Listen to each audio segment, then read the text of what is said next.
Hello friends, मैं निखिल कुमार बेदरे एक बार फिर आप सभी का स्वागत करता हूं आपके अपने यूट्यूब चैनल सीजीपीएससी ई पाठशाला में। सीजीपीएससी ई पाठशाला में आज का हमारा टॉपिक है राइट टू इन्फॉर्मेशन एक्ट 2005 यानी सूचना का अधिकार अधिनियम 2005। आज के इस टॉपिक में हम केंद्रीय सूचना आयोग का गठन तथा राज्य सूचना आयोग के गठन पर थोड़ा विस्तार से उसकी इंपॉर्टेंट धाराओं पर चर्चा करेंगे। आज का वीडियो चालू करने से पहले यदि आप लोगों को वीडियो पसंद आ रहा है तो प्लीज़ वीडियो को लाइक कीजिएगा, ठीक है। वीडियो पसंद आता तो वीडियो को जरूर थोड़ा सा टाइम निकाल करके लाइक जरूर किया कीजिए। तो चलिए आज का टॉपिक हम शुरू करते हैं। देखिए, सबसे पहले नंबर पर है आपका केंद्रीय सूचना आयोग। केंद्रीय सूचना आयोग जो कि कवर है आपका सेक्शन 12 से लेकर के 14 यानी धारा 12 से लेकर 14 के मध्य आपका केंद्रीय सूचना आयोग के बारे में बताया गया है। देखिए, सबसे पहले नंबर पर है आपका धारा 12 यानी सेक्शन 12। देखिए, ये जो आपका केंद्रीय सूचना आयोग है, केंद्रीय सूचना आयोग का गठन कैसे होता है। केंद्रीय सूचना आयोग का गठन केंद्र सरकार के अधिसूचना द्वारा इसका गठन किया जाता है। मतलब जब ये अधिनियम लाया गया था आपका सूचना का अधिकार अधिनियम 2005, उसके पश्चात आपके केंद्र सरकार ने एक अधिसूचना जारी किया था। उस अधिसूचना जारी किए जाने के पश्चात ही आपके केंद्रीय सूचना आयोग का गठन किया गया। इसका मुख्यालय आपका दिल्ली में है, ठीक। देखिए, अब इसकी संरचना समझिएगा। संरचना, इसमें एक अध्यक्ष होते हैं और बाकी सदस्य होते हैं। अध्यक्ष, इसमें एक अध्यक्ष होगा और इसमें 10 सदस्य, मैक्सिमम 10 सदस्य हो सकते हैं। जो इसका अध्यक्ष है, इसका अध्यक्ष कहलाएगा आपका मुख्य सूचना आयुक्त। जो आपका केंद्रीय सूचना आयोग का जो अध्यक्ष होता है वो कहलाता है आपका मुख्य सूचना आयुक्त। मुख्य सूचना आयुक्त, केवल एक ही मुख्य आयुक्त सूचना होंगे, केंद्रीय मुख्य सूचना आयुक्त, ठीक। सदस्यों की संख्या जो मैक्सिमम 10 हो सकती है, सदस्यों की संख्या मैक्सिमम 10 हो सकती है, यानी 10 से अधिक कभी नहीं होगी। जो आपका जो केंद्रीय सूचना आयोग है, केंद्रीय सूचना आयोग में एक मुख्य सूचना आयुक्त होंगे, उसके साथ साथ 10 अन्य सूचना आयुक्त हो सकते हैं, लेकिन 10 से अधिक कभी नहीं होंगे। इसकी संख्या का निर्धारण करता है आपका मुख्य सूचना आयुक्त। यानी मुख्य सूचना आयुक्त को जितने भी सदस्यों की आवश्यकता है उसके हिसाब से ये सदस्य संख्या निर्धारित कर सकता है, लेकिन कभी भी 10 से अधिक सदस्यों की संख्या नहीं होगी। वर्तमान में भारत के जो आपके मुख्य सूचना आयुक्त कौन है, वो है आपके सुधीर भार्गव। वर्तमान में अभी इन्हें जनवरी 2019 में ही बनाया गया है। अभी वर्तमान में आपके मुख्य सूचना आयुक्त है आपके सुधीर भार्गव, ठीक। इसे भी याद रखिएगा, करंट का टॉपिक है, इंपॉर्टेंट है। नेक्स्ट, अब इनकी नियुक्ति कौन करता है। ये जो अध्यक्ष और सदस्य है, इस अध्यक्ष और सदस्यों की नियुक्ति कौन करता है। देखिए, दोनों की बात कर रहा हूं, अध्यक्ष और सदस्य। ये अध्यक्ष और सदस्य दोनों की नियुक्ति राष्ट्रपति करता है एक समिति के सिफारिश के आधार पर। एक समिति के सिफारिश के आधार पर राष्ट्रपति इन अध्यक्ष और सदस्यों की नियुक्ति करता है। देखिए, ये जो समिति है, समिति जो इस अध्यक्ष और सदस्य कौन होना चाहिए इसकी सिफारिश करती है। वो समिति के सदस्य कौन कौन होते हैं। पहली बात तो उसमें वो जो समिति है, वो समिति में जो प्रधानमंत्री है, प्रधानमंत्री इस समिति का अध्यक्ष होता है। जो सिफारिश समिति है, उस सिफारिश समिति का अध्यक्ष होता है आपका प्रधानमंत्री। सेकंड, लोकसभा विपक्ष का नेता, लोकसभा के विपक्ष का नेता, इसका एक सदस्य होता है। लोकसभा के विपक्ष का नेता बोलिए या लोकसभा नेता प्रतिपक्ष बोलिए, दोनों एक ही है। लोकसभा के विपक्ष का नेता, इसका एक सदस्य होता है। और मंत्रिमंडल, मंत्रिमंडल मतलब जो कैबिनेट मंत्री है, कैबिनेट मंत्री में से किसी एक मंत्री को उसका सदस्य बनाया जाता है। उस कैबिनेट मंत्री के किसी एक मंत्री का नाम प्रधानमंत्री स्वयं नामित करता है, उसके नाम को प्रधानमंत्री रखता है। तो ये जो समिति है जिसमें प्रधानमंत्री अध्यक्ष है, लोकसभा के विपक्ष का नेता सदस्य है और मंत्रिमंडल का एक मंत्री सदस्य है, इनकी सिफारिश के आधार पर ही राष्ट्रपति इस अध्यक्ष और सदस्यों की नियुक्ति करता है। इसे याद रखिएगा। योग्यता, अब देखिए, ये जो आपके अध्यक्ष है और सदस्य है यानी मुख्य सूचना आयुक्त और अन्य सूचना आयुक्त जो है, उनकी योग्यता क्या क्या होनी चाहिए। किन्हें अध्यक्ष या सदस्य बनाया जाएगा, किन्हें मुख्य सूचना आयुक्त या अन्य सूचना आयुक्त बनाया जाएगा। दोनों की योग्यताएं सेम है। देखिए, विधि, विज्ञान एवं प्रौद्योगिकी या समाज सेवा या प्रबंध या पत्रकारिता या जनसंपर्क माध्यम या प्रशासन। देखिए, कौन कौन सा, विधि, विज्ञान एवं प्रौद्योगिकी, समाज सेवा, प्रबंध, पत्रकारिता, जनसंपर्क माध्यम और प्रशासन, किसी भी एक क्षेत्र का व्यापक ज्ञान या इसकी अच्छी जानकारी होनी चाहिए। ठीक, ऐसे ही जिनमें ये जिस किसी भी व्यक्ति में ये सारे की सारे किसी भी एक क्षेत्र का उसे व्यापक ज्ञान है तो उस व्यक्ति को अध्यक्ष या सदस्य बनाया जाएगा। ये योग्यता है। देखिए, ये योग्यता के बाद ये लिखा है अयोग्यता। अयोग्यता मतलब ये योग्यता में ही शामिल है, लेकिन किस व्यक्ति को नहीं बनाया जा सकता उसे समझिएगा। ऐसा कोई भी व्यक्ति जो संसद के किसी भी एक सदन का सदस्य है या किसी भी राज्य या केंद्र शासित प्रदेश के विधान मंडल का सदस्य है या किसी लाभ के पद पर है या किसी राजनीतिक दल से उसका संबंध है, तो ऐसे किसी भी व्यक्ति को आपका अध्यक्ष या सदस्य या मुख्य सूचना आयुक्त या अन्य सूचना आयुक्त नहीं बनाया जा सकता। याद रखिएगा, संसद का सदस्य नहीं होना चाहिए, किसी भी राज्य या केंद्र शासित प्रदेश के विधानमंडल का सदस्य नहीं होना चाहिए, लाभ के पद पर नहीं होना चाहिए या किसी भी राजनीतिक दल से उसका संबंध नहीं होना चाहिए। ठीक, ऐसे ही व्यक्ति को आपका मुख्य सूचना आयुक्त या अन्य सूचना आयुक्त बनाया जाएगा।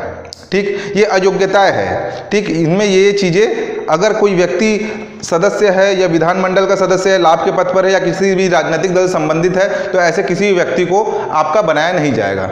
ठीक, देखिए अब है आपका धारा 13।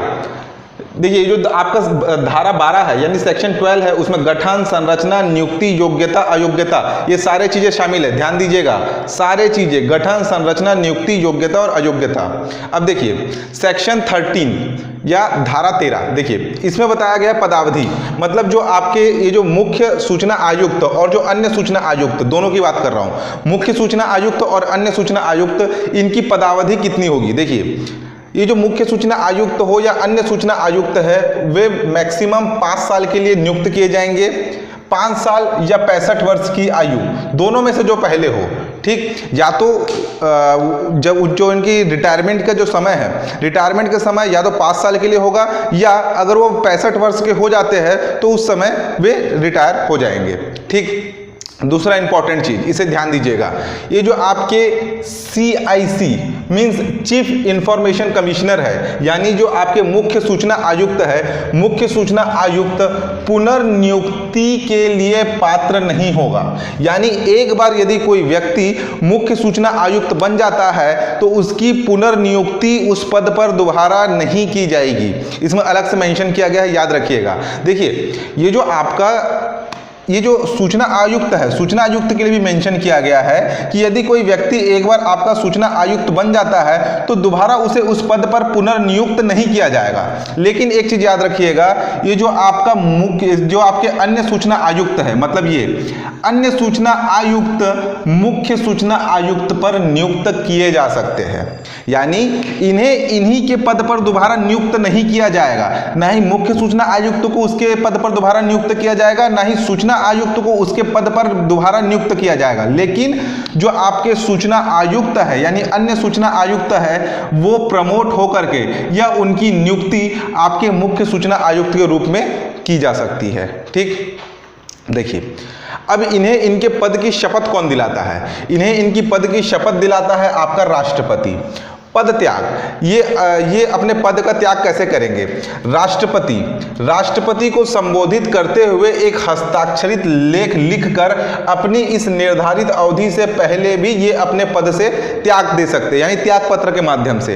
राष्ट्रपति को संबोधित करते हुए एक हस्ताक्षरित लेख लिख करके वे अपने पद से अपने अवधि के पूर्ण होने से पहले भी अपने पद का त्याग कर सकते हैं। देखिए नेक्स्ट, सेवा शर्तें, वेतन एवं भत्ते, यानी इनके जो पद की शर्तें क्या क्या है या इनका जो वेतन और भत्ता, जो इनका जो पेमेंट है किस प्रकार से होगा उसे देखिएगा।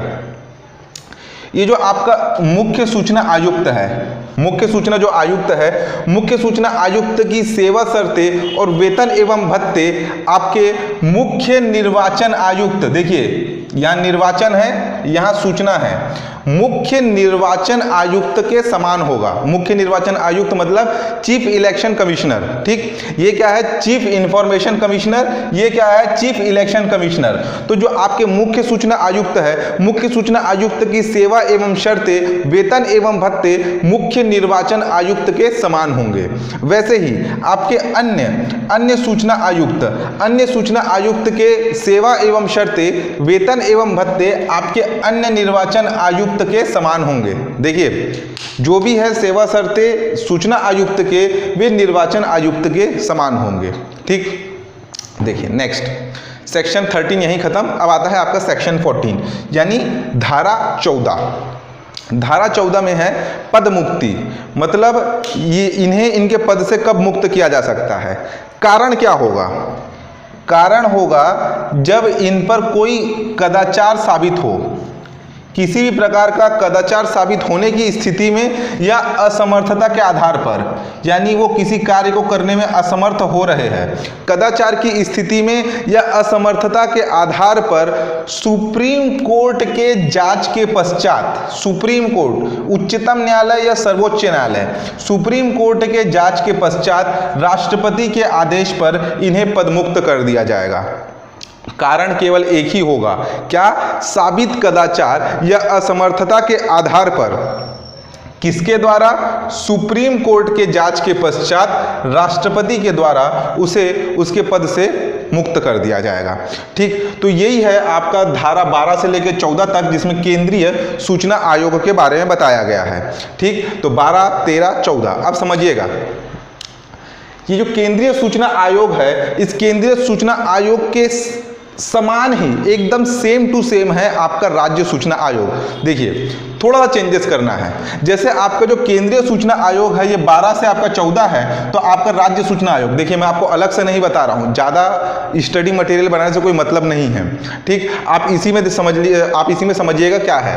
ये जो आपका जो केंद्रीय सूचना आयोग है, यही इसी के समान है आपका राज्य सूचना आयोग। ये धारा आपका 12 से 14 तक दिया है, वो इसी के आगे धारा 15 से 17 में दिया गया है, ठीक। मतलब जहां आप धारा 12 लिखे हैं, धारा 12 की जगह धारा 15 कर दीजिए। सेम गठन कैसे किया जाएगा आपका राज्य सूचना आयोग का? राज्य सरकार की अधिसूचना के द्वारा।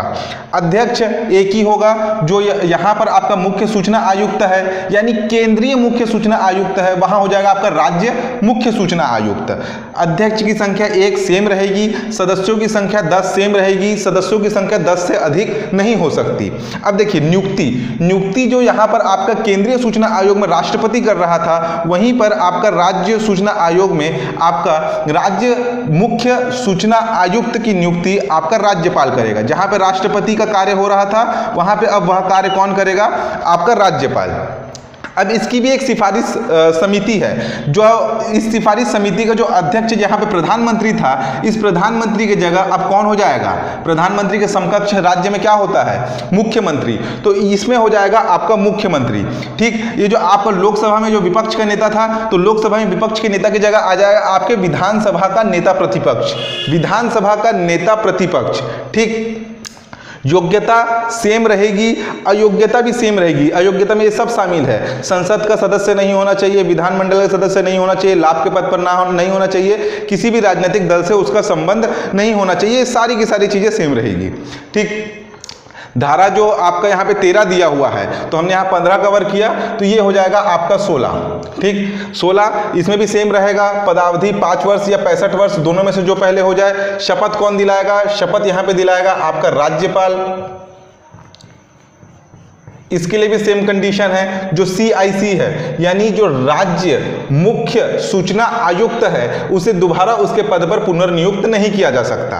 यहां पर भी यदि उसे पद का त्याग करना हो, तो यहां पर वो राज्यपाल को संबोधित करते हुए एक हस्ताक्षरित लेख के माध्यम से अपने पद का त्याग कर सकता है, ठीक। अब यहां पे समझिएगा, यहां पे जो सेवा और शर्तें और वेतन एवं भत्ते है, यहां पे क्या लिखा है? मुख्य सूचना आयुक्त का आपका मुख्य निर्वाचन आयुक्त, यानी राज्य मुख्य सूचना आयुक्त का राज्य मुख्य निर्वाचन आयुक्त के समान होगा, जबकि अन्य सूचना आयुक्त का राज्य के अन्य निर्वाचन आयुक्त के समान वेतन एवं भत्ते और आपका सेवा एवं शर्तें होगा। लेकिन देखिए कुछ जगह पर क्या दिया हुआ है, ये दिया हुआ है अन्य निर्वाचन आयुक्त, राज्य के केस की बता रहा हूं, केंद्र नहीं, राज्य वाले कंडीशन में, या यहां पे लिख लीजिएगा